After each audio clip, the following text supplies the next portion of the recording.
Hola, muy buenas familia. Nada, hoy un vídeo muy especial.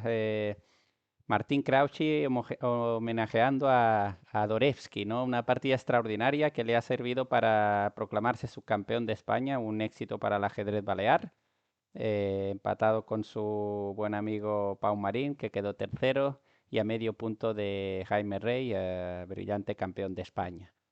Esta última partida simplemente me parece, bueno, un espectáculo de partida. A nivel posicional, vamos a aprender muchísimo ajedrez. De hecho, creo que lleva su marca totalmente, un jugador posicional, técnicamente muy bueno, y que nos va a deleitar con una obra de arte que podría firmar el mismo Mardorevsky y Yusupov en sus libros de entrenamiento de élite que tantos aconsejo aquí en este canal, ¿no? Vamos a mirar porque estas estructuras de ataque indio de rey o del cambio de estructura que vamos a ver, vais a entender qué bien interpreta la estructura de peones, qué bien interpreta los intercambios y además en qué momento lo hace, ¿no? Para jugarse nada menos que un campeonato de España, que como os dije a la postre le sirvió para proclamarse subcampeón de España sub-16. Nada, Héctor Lorente Melcon, un jugador fuerte, le juega siciliana. Y Martín elige caballo F3. Bueno, si una cosa tiene Martín es que cada vez es más universal. Es un jugador de peón dama, juega inglesas, te puede jugar caballo F3 y te puede jugar E4 con buenos resultados. Aunque yo siempre le digo que un poco lo que le lleva en la sangre es la jugada de E4, ¿no? Pero está claro que también sabe jugar cualquiera de las otras y eso le hace un jugador muy universal. Bueno, le eligieron la variante con E6 y él elige G3, una variante que recomienda, por ejemplo, el mismísimo So. Aquí un poquito las ideas pasan porque fijaros que no hemos jugado con D3, parece que estamos jugando una especie de ataque indio de rey, pero la idea es que, por ejemplo, si me juegan D5 directa, voy a simplemente comer y vamos a jugar con enroque para jugar con D4. Vamos a jugar con el peón aislado y ahora una jugada como alfil G4, el blanco tiene tiempo de jugar jaque y de tras alfil E7 retomar en C5. Muchas veces incluso el caballo va a C3 para presionar sobre el peón aislado, vamos a expulsar el alfil de G4 que nos está molestando en la clavada y el blanco queda bastante bien. Si en lugar de D5 te juegan caballo F6, se suele recomendar dama E2. Claro que podemos jugar D3 y pasar al ataque en yo de rey, sobre todo si me juegan D5 voy a jugar con caballo D2, si no me juega con D5 me voy a enrocar y la estructura pasa más por jugar C3 D4. Por ejemplo, si el negro juega un esquema más tipo Scheveningen con D6 D6. Bueno, tras D6, Martín elige enroque y caballo F6 torre 1. Fijaros la flexibilidad, también podría haber elegido dama E2 y la torre muchas veces ya se dirige a D1. Juegas con C3, juegas con torre D1 y juegas con D4. Otra línea muy interesante que nos he explicado con este caballo F6 es que si por ejemplo dama E2, el negro juega D5, el blanco come, no puedes comer de peón, y tras caballo por D5 la idea es enrocar y otra vez meter la torre en D1 para jugar con D4 y fijaros que estamos convirtiendo la posición en una especie de francesa Tarrasch cuando se cambien estos dos peones, pero donde el blanco además el alfil de G2 está pegando muy fuerte sobre B7, tenemos jugadas como C4 y la torre queda fabulosamente colocada en la columna D. Ya os digo que es un repertorio muy interesante este G3 para combatir E6 de la siciliana de jugada número 2, ¿no? Bueno, como os decía, estábamos aquí, Martín juega con torre 1, aunque dama E2 también era perfectamente posible, y tras alfil E7, C3 para jugar D4. Lo mismo, al final como Martín entiende muy bien el ataque en yo de rey, si tú le juegas D5, pues aquí directamente incluso ya te va a poder pasar y te va a poder jugar con D4. Sé que normalmente E5 es una jugada que solemos esperar a que el rey esté enrocado, pero bueno, al haber perdido también tiempos el negro y a estar jugando con negras y perder un tiempo con D6, D5, el blanco puede jugar sus planes estándar y aunque el negro no tienes claro si se va a enrocar corto, también puedes empezar a hacer profilaxis para A3, B4, porque si el negro decide enrocarse largo, pues eso también va a ser una maravilla para el blanco.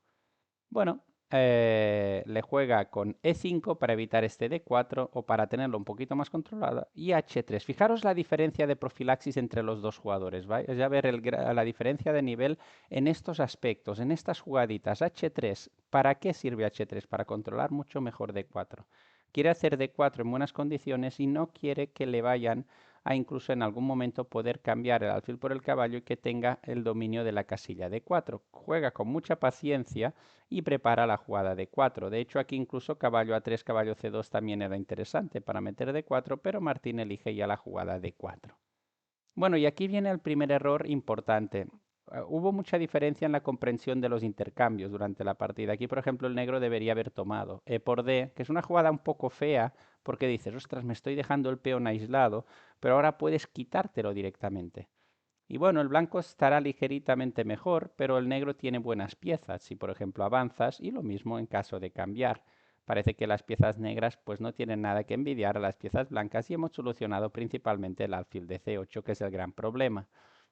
Pero en lugar de tomar, lo que decide es jugar con B6, como cambia tú, ¿no?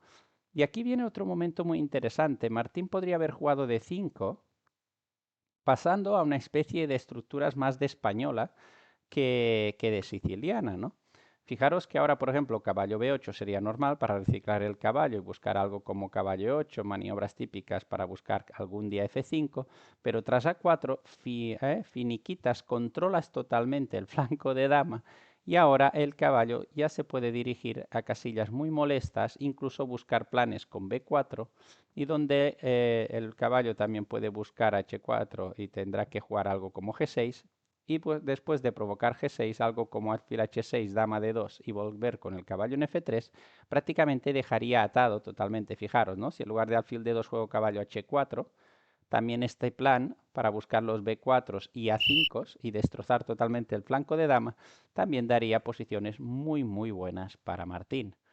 Martín decidió en lugar de jugar de 5. Seguro que es la primera que valoró, pero también es lo típico. Dice, estoy cerrando demasiado la posición y tal vez me va a costar después sacar más ventaja, ¿no? Prefirió jugar con caballo A3 y aquí jugó peón por.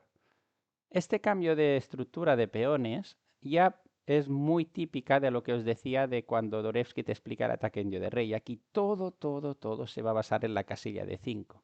Si todo se basa en la casilla de 5, cuando Martín juega dama C2, para no cambiar damas, ya es muy importante jugar H6. Porque, por ejemplo, el cambio que Martín va a buscar sobre F6 le dará aún más control sobre la casilla de 5. Por lo tanto, H6 es una jugada. Es verdad que ahora empiezan las maniobras posicionales, ajedrez clásico, esto es escuela soviética total. Martín hubiera empezado a buscar estas casillitas, el negro tiene que quitar tal vez la torre para esconderse y sacar el caballo con G6 o rey H7 primero para defender H6. Bueno, maniobras. Martín hubiera buscado otro reciclaje para buscar la casilla de 5. Fijaros cómo las casillas D5, F5 son la clave un poco de toda la posición y todo se basa estratégicamente en esas casillas principalmente. Sobre todo con el centro ahí que ya está, digamos, simétrico, ¿no? Pero elige dama C7 y tras caballo C4 torre 8, como que no le está importando, como que no ve el peligro. Y ahora Martín rápidamente dice, que sepas que ya te quiero eliminar una pieza que controla D5. ¿Cuál es mi sueño tras este cambio? Que además va a forzar Héctor, ¿no? Le cambia, el sueño es quiero meter un caballo en D5. Y un otro sueño importante sería si te puedo cambiar el alfil de casillas blancas. Y si ya nos vamos al sueño final, sería que cambiemos el alfil de casillas blancas, que cambiemos el caballo por el otro caballo y que nos quedemos en un final de caballo contra alfil. Digamos que es lo que intentará y lo que conseguirá Martín en esta partida, demostrando una comprensión, como os decía, más digna de la escuela soviética y que haría muy, muy feliz. eh, y que creo que ha sido un auténtico homenaje, como decía el gran Dorevsky. Caballo E7, alfil F1, buenísima jugada, preparándose para dominar. Fijaros que además pueden controlar el flanco de dama con A4 totalmente sellado, que además hay una ruptura muy posible de cara al final y poco a poco la posición negra empiezas a verte muy apretado. La pareja de alfiles no puede hacer absolutamente nada. Además, paciencia total, ¿eh? Rey H2, te permite hacer alguna jugadita que te haga ilusión, después ya va a quitar y estarás, no le estás ganando un tiempo, sino más bien lo contrario. Decide hacer alfil E6 y Martín A4, frenando y empezando a especular con posibles rupturas también en el flanco de dama, pero principalmente frenando cualquier posibilidad de jugar una 6B5. Ahora si juegas a 6, B5 no la vas a jugar y lo que estás haciendo es atar la torre a la defensa del peón de A6. Mucha clase aquí, ¿eh? Y tras G6, alfil C4. ¿Os estáis dando cuenta cómo está comprendiendo todos los intercambios correctos de la posición? Le cambia y estamos a un intercambio de pieza de llegar al sueño total, ¿eh? Torre E de 8 y dama B3. ¿Cuánta gente no empezaría a colocar las torres ya en el centro ahora? ¿Cuánta gente? No digo que sea mala torre D1, digo que es la jugada que habitualmente haríamos. Él se da cuenta que la columna D de momento con un caballo en C4, que este caballo en C4 es un caballo que vale mucho más que 3 puntos, ¿verdad? Y lo que decide es empezar a presionar para empezar a buscar la ruptura a 5. Te crea problemas en el flanco de dama rápidamente y incluso te fijaros qué dominio de casillas blancas. De hecho, la posición tras torre de 1 es, aparte de la torre de A1, es todas las piezas importantes del tablero están en casilla blanca, porque todo se basa en el dominio de las casillas blancas y en hacer que el alfil de F6 sea una auténtica piedra todo el final. Además ya tenemos, Dvoretsky te lo explica muy bien, la ruta ya ganada para el rey en el final. Imaginaros lo mismo que estoy comentando y con el rey en C2 preparado para ganar el finalito con rey B3, rey C4. Ya os digo, estrategia de altísimo nivel aquí del gran Crouchy. Bueno, rey G7, H4, flanco de dama, dominio de D5, no hay obsesión para solo dominar D5. ¿Os estáis dando cuenta cómo está jugando en todo el tablero? Incluso te está escondiendo un H5, porque te dice, como te fuerce a jugar esta, además, más debilidad sobre las casillas blancas. Por lo tanto, te tiene que frenar. Y ahora empieza el caballo F2. ¿Por qué? Porque bueno, el caballo se puede dirigir a estas estructuras, siempre cuidado que la dama no quede cazada, o como os decía, empieza a dirigirse a la casilla mágica de 5. Y tras dama B7, pausate el vídeo, ¿qué jugaríais aquí? Martín jugó la extraordinaria A5, una extraordinaria entrega de peón, porque su idea en ningún caso es retomar rápidamente, porque podría haber contrajuegos sobre B2, pero tras el cambio de piezas le cambia también y ahora le deja sin posibilidad de actividad en el flanco de dama, con un peón débil en A5, con un peón débil en A7, con un peón débil en C5, todos aislados, te va a cambiar una torre, el alfil es malo, y poco a poco irá recolectando sin prisa todas las estructuras. Fijaros qué belleza posicional. A veces ya sé que las partidas tácticas os gustan muchísimo, pero fijaros que aquí hay ajedrez de muchísimos quilates. Torre por D1, torre por D1. Como entenderéis, además es un alumno desde los 5 o 6 años. Por lo tanto, también para mí es un orgullo y además es que es un poco el ajedrez que intentamos transmitir, que aprendan a comprender el ajedrez de esta manera. Está claro que Martín ha superado las expectativas de cualquier entrenador y su evolución a los 15 años es totalmente meteórica, pero esto nos llena de orgullo a todo el club y a toda la gente que le acompañamos. O sea que hay que seguir disfrutando, como digo, de su ajedrez. Y ahora fijaros, paciencia, ¿qué hago? ¿Me voy a comer peones? ¿Qué hago? ¿Qué hago? Pues el rey F3. ¿Por qué? Porque ve que el mejor sitio para el rey es C2. Así va a dominar B2 y después te empezará a ir a por el material. ¿Os dais cuenta qué tranquilidad con la que juega ajedrez? No va a buscar el material. Se da cuenta que ahora es el rey quien tiene que ir hasta C2. Rey E2. Y aquí te da 4 vueltas. Torre F1, te esconde F4. De repente ahora torre A1, ahora sí que viene a por el de A5. Y torre A2, finísima. Te defiendo, me voy a comer este peón. Es que te provoca el error, ¿no? Dices, bueno, vengo aquí y me defiendo con el alfil contra el caballo malo, si torre por peón. Y Martín dice, no, yo te comeré con el caballo, volveré con el caballo en C4, aprovecho que no tienes alfil de 8 por caballo de 6. Fijaros qué técnica. Y tras rey de 7, ahora sí como, recupero el peón que tenía, vuelvo, tienes los mismos problemas, ahora llevaré mi rey a C2 para liberar mi caballo y mi torre también quedará libre para buscar posibilidades o incluso un G4 en el flanco de rey. Qué maravilla total. Torre B7, torre A1 y ahora tras alfil C7, torre G1. Bueno, tiene varias maneras. También era muy interesante el plan de F3 G4 para abrir otra problema en el flanco de rey y poder acceder por la columna G. Pero bueno, no hay prisa. Rey E6, torre D1. Seguramente el plan de G4 o F3 G4 es interesante, pero cuando estás tan bien, no dar contrajuego también es muy de la escuela soviética esto, torre D1 y torre D5. A por el peón de ahora sí de C5, pero la idea principal es el acceso, cómo la torre penetra la posición negra tras torre D6 y torre C6. El rey nunca más se va a poder acercar. Se ha fijado todas las debilidades de peones y ahora prácticamente te tiene medio en susban. No te puedes mover, el alfil está al peón de C5, el rey si lo mueves también cuidado que hay entradas de caballo, el caballo no descarta llegar a D5, el rey se irá aquí para que no haya ningún contrajuego sobre B2, es que es una auténtica clase posicional.